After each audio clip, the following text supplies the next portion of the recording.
দেব নাকি কারুর জন্যে শো টাইম বদলে ফেলছে। দেবদার ছবি নাকি প্রিপন্ড হয়ে যাচ্ছে, পোস্টপন্ড হয়ে যাচ্ছে। কালকে এরকম একটা ন্যারেটিভ তৈরি হয়ে গেছিল। আমি কিন্তু বারবার বলছি, এটা কোনো ইউটিউবারকে অ্যাটাক নয়। অনেক মানুষজন আছে যারা আমাকে হোয়াটসঅ্যাপে লিখেছে যে দেখো দাদা কালকে পোস্ট করেছে যেখানে সেখানে রিলিজ ডেটটা এক্স্যাক্টলি লেখা নেই। তো হতে পারে নন্দী মুভিজ হয়তো নিজেরাই মানে সফল করতে পারছে না, এ করতে পারছে না, নানান রকমের সিচুয়েশন হতে পারে, নানান রকমের জিনিসপত্র হচ্ছে। তো কালকে সব থেকে মানে পজিটিভলি একটা ইন্টারভিউ বেরোয় দেবদা, ঠিক আছে, যে 75 দিনের সেলিব্রেশন স্বাভাবিক। প্রজাপতি টু এখনো চলছে, প্রজাপতি টু ডেফিনেটলি 100 ডেজ তো কমপ্লিট করেই যাবে, এটা নিয়ে কোনো সন্দেহ নেই, এখনো ব্যবসা করছে। তো যাই হোক, সেগুলো নিয়ে তো আসছি। কোয়েল মল্লিকের রাজনীতিতে যাওয়া, খাদান টুতে কোয়েল মল্লিক, এই পুরো বিষয়টাকে নিয়ে আমরা কথা বলবো। হ্যাঁ, এখন এই ভিডিওটা দেবদার ভিডিও।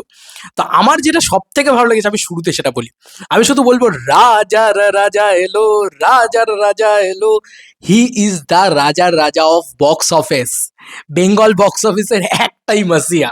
তো ওই মানুষটা মানে নিজের যে কি বলবো, নিজের পরিকাঠামো বা নিজের যে ডেট সে একবার জানিয়ে দিয়েছে, সে সেখান থেকে একটা দিনও এদিক ওদিক করবে না। ওখানেই আসবে, ওই টাইমেই আসবে, ওই ডেটেই আসবে। আমি এটা ঔদ্ধত্যের সঙ্গে লাগছে হয়তো শুনতে, বাট অ্যাকচুয়ালি দি দেব তিনি একটা টাইম ভেবে ইয়ে করেছেন। তিনি প্রিপন্ড বা পোস্টপন্ড সো কল্ড কারুর কথায় করবেন না। যদি করতেই হতো, সো কল্ড কোনো কমিটির কথায় যদি তাকে প্রিপন্ড বা পোস্টপন্ড করতে হতো, তাহলে সে পুজোর সময়টা ছেড়েই দিত, যে চল ভাই কি আছে, বলছে যখন আসতে, না করছে যখন, না আসবো। কিন্তু না, আসবো মানে আসবোই, পুজো আমি নেবই। এই যে একটা ব্যাপার, যে পুজোর সময় আমি রাজত্ব করবই, পুজো আমি ছাড়বো না এত সহজে, এই যে জায়গাটা, এটার জন্য আমার খুব ভালো লেগেছে। এবং সে মানে 15ই আগস্টও ছাড়ছে না, ঠিক আছে, এক চুলের জন্যও নয়।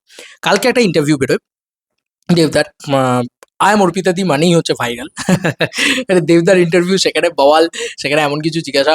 বাদবাকি ইন্টারভিউগুলো দেখলাম, দেবদার বাদবাকি ইন্টারভিউ মানে বাইট সেশন টাইপ, সবাই প্রশ্ন টশ্ন করছে। তো সেখানে দেবদাকে জিজ্ঞেস করা হয় যে বাইক অ্যাম্বুলেন্স দাদা নিয়ে। তো দেবদা বলে যে 15ই নভেম্বর বলে ফেলে, একটুখানি অপভ্রংশ হয়ে গেছে, মানে এত কিছু মাথায় রাখছে মানুষটা। যাই হোক, সে বলে যে ওই টাইমটাকেই আর কি, মানে 15ই আগস্ট টাইমটাকে প্ল্যান করেই সে বানাচ্ছে। কেন এই ছবিটা তার কাছে স্পেশাল? তো বন্ধুরা, এই কথাটা সে বলে যে রুক্মিণী, দেব রুক্মিণীকে একটা নতুন রকমভাবে আবিষ্কার করবে। হিন্দিতে যে একটা সার্টেল কমার্শিয়াল ছবি যেগুলো হয়, বা যেভাবে তুমি বলতে পারো যে it's out and out not a mass action ছবি, এজ আ পট বয়লার নয়, সেই জিনিসটা দেবদা বলেছে যেরকম, সেরকমভাবে দেবদা বলেছে যে তুমি হিন্দিতেও যদি একটা প্রপার প্রপার একটা মেন স্ট্রিম ছবি যেরকমভাবে দেখো, সেই ভাইবসে কিন্তু তুমি পাবে হচ্ছে বাইক অ্যাম্বুলেন্স দাদাকে। আমার ছবিটা কোনো ভাষার ছবির থেকে কম হবে না, এই কথা দেবদা বলেছে। সব থেকে বড় কথা যেটা বলেছে, 15ই আগস্টকে টার্গেট করেই আমি এই ছবিটাকে বানাচ্ছি। তো কেন আমি এই 15ই আগস্টকে টার্গেট করে এই ছবিটাকে বানাচ্ছি, এইটা এইটা হচ্ছে সব থেকে বড় জিনিস। কারণ এই মানুষটা 15ই আগস্টকে টার্গেট করে ছবিটাকে বানাচ্ছে যখন, সে পোস্টারে কি লেখা আছে আই ডোন্ট নো, বাট আমি এইটুকু তোমাদেরকে বলে দিই, 15ই আগস্টকে টার্গেট করে বানাচ্ছে যখন, ওই লোকটা জানিয়ে দিয়েছে একবার 15ই আগস্ট মানে 15ই আগস্টেই আসবে। দ্যাট ইজ দেবদা। এবং সবার আগে রিলিজ ডেটটা ওই মানুষটাই জানায়, যে বছরের শুরুতে ফার্স্ট ডেতে আমার 3টে ছবি আসবে ভাই, এই ডেটে আমি আসবে। তুমি বলো তো, এই মানুষটা একটা কথা বলেছে তারপরে, আমার খুব ভালো লেগেছে। 2025টা দেবের নামে ছিল। ভালো করে লক্ষ্য করে দেখো, 3টে ছবি এসছে, 3টের একটা অল টাইম ব্লকবাস্টার, একটা সুপারহিট, তারপর একটা ব্লকবাস্টার। এরকম একটা ট্র্যাক রেকর্ড এই মানুষটা, 3টে ছবি এসছে, ঠিক আছে, ধূমকেতু, রঘু ডাকাত এবং প্রজাপতি টু। এবং তোমরা সাকসেস, ঠিকই তো বলছে, তোমরা সাকসেস দিয়ে দেখছো, মানুষটার খাটনিটা দেখছো না। ভয়ানক খাটতে পারে ভাই এই লোকটা, চোখের সামনে দেখেছি। তো আবারও আমি বলছি, কেন দেব, দি দেব, কেন দেব আজকে তুমি বলতে পারো 75 দিনের সেলিব্রেশন, এটাকে আলাদা করে মার্কেট করছে ভাই। প্রজাপতি টুকে এখনো বাঁচিয়ে রেখেছে, যদি কেউ বাঁচিয়ে রেখে থাকে, সেটা বেঙ্গল টকিজ তথা দেব এন্টারটেনমেন্ট ভেঞ্চার্স, দেবতা নিজে বাঁচিয়ে রেখেছেন। কেন বাঁচিয়ে রেখেছে, কি দরকার ছিল ওনার এই 75 দিনের সেলিব্রেশন করার? এমনিই তো উনি রাজার রাজা, এমনিই তো উনি বক্স অফিসের বাদশা, এমনিই তো ছবি চলছে, তারপরে উনি কেন ওটাকে বাঁচিয়ে রেখেছেন জানো? কারণ দ্যাট ইজ কল্ড মার্কেটিং। এইটা বোঝা উচিত বাকি সবার। আর সত্যি কথা বলছি, যেটা দেব করলে হবে, সেটা বাদবাকিরা করলে হবেও না হয়তো। মানে হাজার হাজার পয়সা নষ্ট করে দিলেও ওই মার্কেটিংটা হবে না। কারণ দেবের তো একটা ইমেজ আছে, দেবের তো একটা রেপুটেশন আছে, দেবের তো একটা বক্স অফিসের পাওয়ার আছে। সবাই তো দেব হয় না, দেব তো একটাই। এটা হচ্ছে বিষয়। আসছি এবার পয়েন্টে।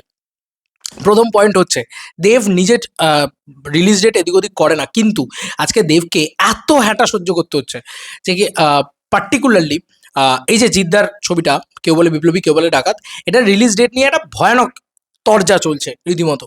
সোশ্যাল মিডিয়া বলছে যে না এটা ভালো রিলিজ ডেট নয় ইত্যাদি ইত্যাদি, এবং সো কল্ড তাকে চাপিয়ে দেওয়া হচ্ছে এই রিলিজ ডেটটা, এবং জিদ্দাও কোথাও গিয়ে মেনেই নিয়েছে বলছেই, এবং অলরেডি মিডিয়া তাকে জিজ্ঞেস করে, দেবদাকে জিজ্ঞেস করে, দেবদার লড়াইটা চিন্তা করো, দেবদা বলছে আমি ওয়ার টু এর সামনে ছবি লাগাইনি।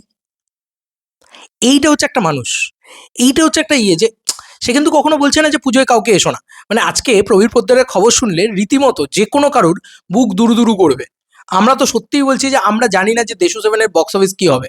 আমি তো সত্যি বলছি, কারণ আমি এতগুলো বড় ছবি এসে যদি ক্ল্যাশ করে, তোমার কি মনে হয় কি কি কালেকশন হতে পারে, কি হতে পারে, আমরা কেউ জানি না। কিন্তু কিন্তু তারপরেও দি মেগাস্টার তিনি এই কারণেই শ্রেষ্ঠ আমার মনে হয়, দেবদা এই কারণেই শ্রেষ্ঠ, কারণ সে কখনো বলছে না জিদ্দা তুমি পুজোয় এসো না।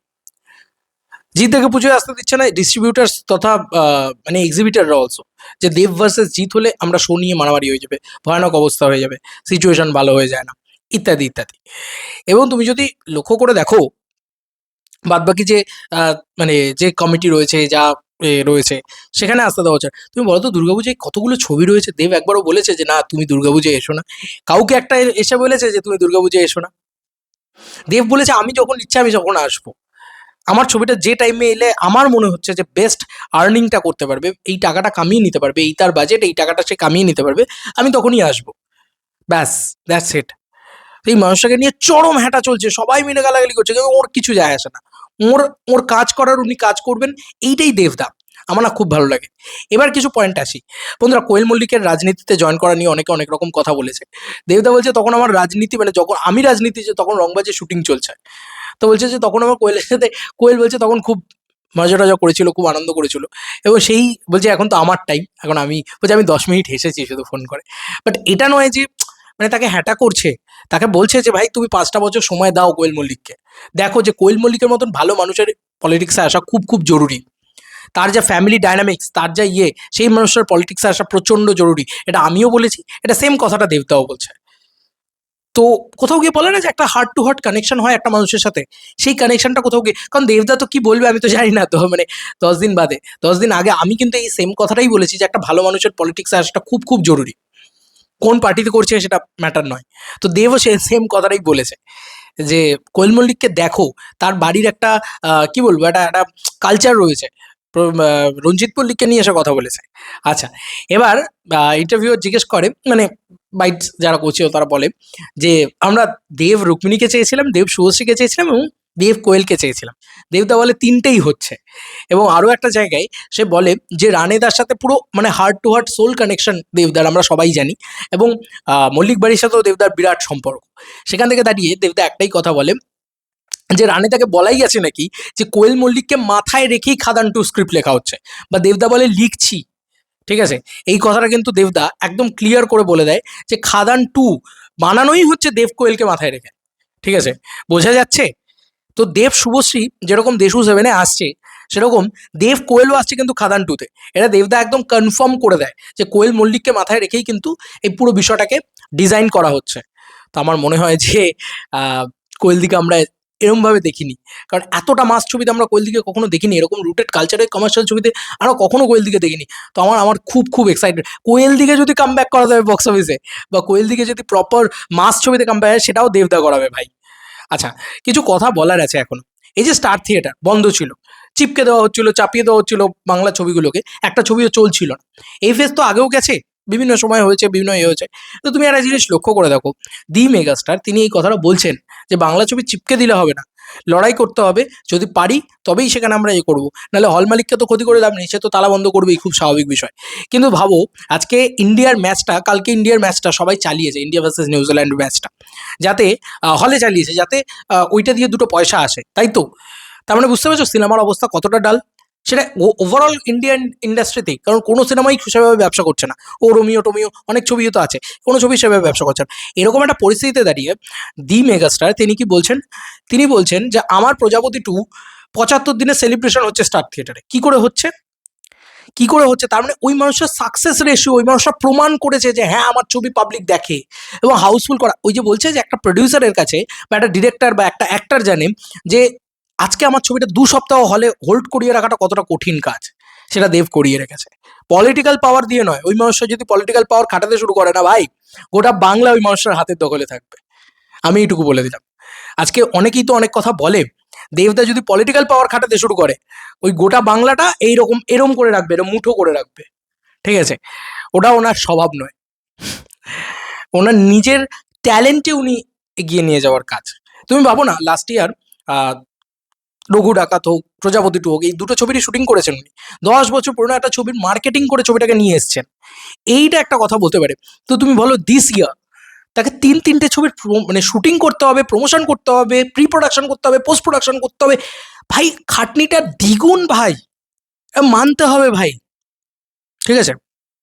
আচ্ছা, এবার পয়েন্টে আসি। আরো কিছু পয়েন্ট আছে, আরো কিছু বলার আছে। এটা হচ্ছে দেশু 7 নিয়ে আপডেট দিয়েছে দেবদা। কিরকম আপডেট দিয়েছে? শুভাশ্রী বাবুকে নিয়ে কথা বলা হয়।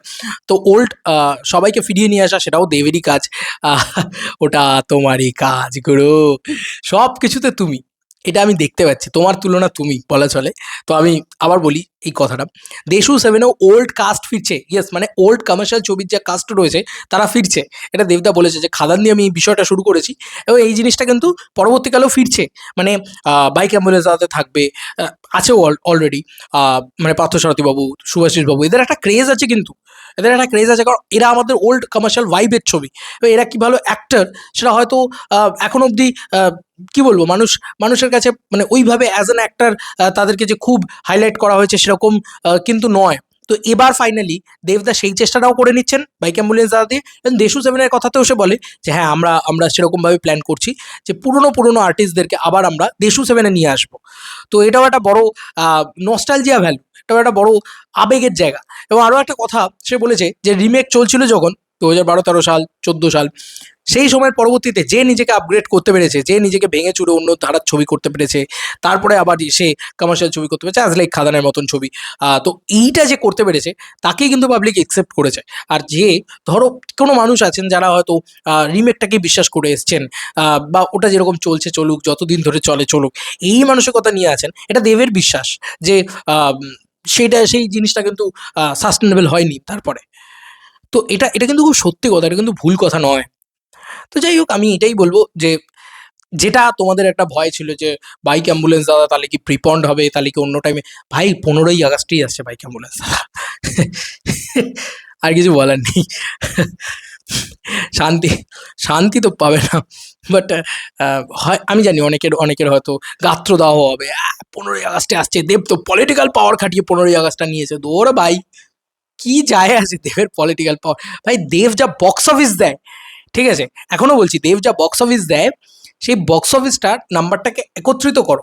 গোটা বাংলা ইন্ডাস্ট্রির অল টোটাল নাম্বারটা একদিকে রাখো আর দেবের বক্স অফিস নাম্বারটা একদিকে রাখো। দেখবে হয়তো দেব 1 টাকা হলেও বেশি কামিয়ে নিয়েছে, এমনটাও হতে পারে। মানে হওয়ার চান্স তো মানে প্রবল।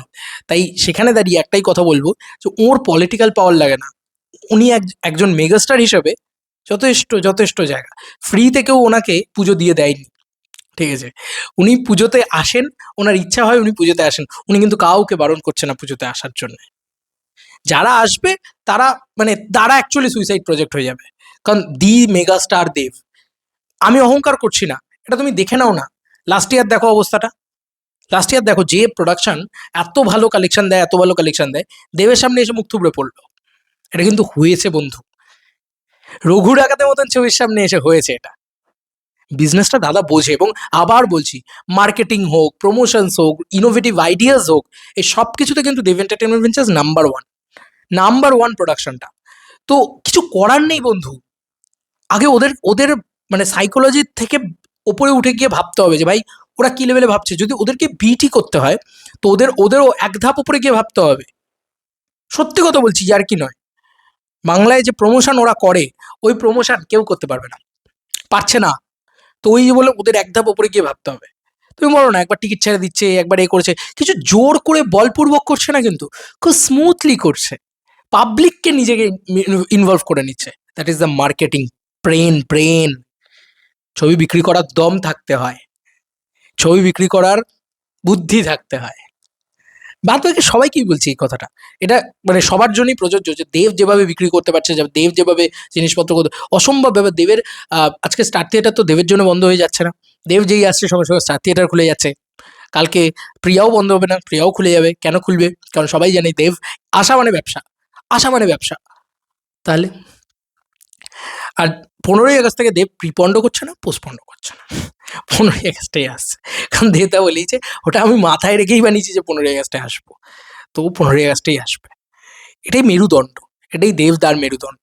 যাই হোক আমি আমি এটাই বলব যে জিদ্দার যে টাইমিংটাকে নিয়ে এদিক ওদিক করা হচ্ছে, আমি এখনো বলছি যে পুজোর সময় এলেও কিন্তু একটা প্রবলেম হবে শো কেসিং নিয়ে। আমি বারবার বলছি 30টা 40টা শো নিয়ে অশান্তি হবে। সেই শো নিয়ে একটা কেসিং হবে, সেটা নিয়ে একটা অশান্তি হবে। এটা একদম পরিষ্কার কথা। এবং মানে চলা ছবি, হাউসফুল ছবি, দেবের ছবির ক্ষেত্রেই বলছি। হাউসফুল ছবি নামিয়ে দিয়েছে টেনে। এই ঘটনা কিন্তু জিদ্দার সাথে ঘটবে দুর্গাপুজোয় এলে। এটা আমি একদম পাক্কা কথা বলছি। এবং দেবদার এটা হয়েছে। তুমি বলছো যে দেব তো পলিটিক্যাল পাওয়ার খাটিয়ে, আরে ভাই দেব যখন হইচই আনলিমিটেড বানিয়েছে তখনও দেব পলিটিক্যাল পাওয়ারে ছিল। দেব যখন পাসওয়ার্ড বানিয়েছে দেব তখনও পলিটিক্যাল পাওয়ারে ছিল। তাহলে ছবিগুলো কেন ওই লেভেলে ব্যবসা করতে পারেনি? তুমি আমাকে বলো তো। এখানে পলিটিক্যালের গেম থাকে না ভাই। পুজোয় হয়ে যায় পুরো, মানে পুরোপুরি একদম প্রডিউসার গেম। মারামারি চলে রীতিমতো, ট্র্যাক রেকর্ডের মারামারি চলে। যে এই হিরো কি ট্র্যাক রেকর্ড দিয়েছে, ওই প্রডিউসার কত ট্র্যাক রেকর্ড আছে তার, পার্টিকুলার প্রোডাকশনের কি ট্র্যাক রেকর্ড আছে, সেই অনুযায়ী শো ডিস্ট্রিবিউশন হয়, ছবির হাইপ অনুযায়ী শো ডিস্ট্রিবিউশন হয়। আর কার কত পাওয়ার সেই অনুযায়ী মানে ছবি ডিস্ট্রিবিউশন হয়। পলিটিক্যাল পাওয়ারে কিচ্ছু হয় না ভাই। আর দেব তো খাটাই না ওই পাওয়ার। খাটালেও কি বললাম সব শো দেবের কাছে থাকতো। তো এটা হচ্ছে মানে অল টোটাল ভিডিওটা। আমি এটুকু বলে দিলাম যে যদি নর্মাল কোনো ডেটে আসে, মানে 29শে মে না এসে অন্য কোনো ডেটেও আসতে পারে জিদ্দা, সেটা আলাদা পয়েন্ট। কিন্তু আমার মনে হয় যে কোনো ডেটেই আসুক না কেন সেটা অনেক বেটার। এবার 29শে মের সামনে টক্সিক আছে সেটা আলাদা কথা। কিন্তু তুমি এইটুকু বলতেই পারো যে দুর্গাপুজোয় আসা মানেই, কিন্তু আমি সত্যি বলছি দুর্গাপুজোয় বক্স অফিসে কী হবে আই ডোন্ট নো। ছবি তো ব্যবসা, দেবের ছবি তো একটা বেসিক ব্যবসা করে নেবে, 10 কোটি টাকার ব্যবসা তো করেই নেবে। কারণ স্বাভাবিক বিষয়, তার একটা এতদিনের ট্র্যাক রেকর্ড, তার হিউজ শো কেসিং হবে তার ছবির ক্ষেত্রে।